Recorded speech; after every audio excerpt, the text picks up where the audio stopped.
gluten-free pasta stars and cheese. For this dish we need 500 grams of gluten-free stars, 150 grams of cheese, oil, salt and spices. Put the pan with water to the fire and add salt. When it boils, add pasta.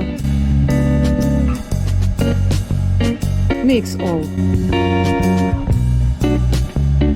Cook on time indicated on the package. Add the oil. Put out the water and rinse.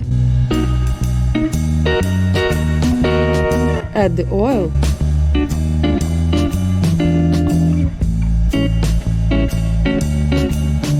Grate cheese and add to pasta.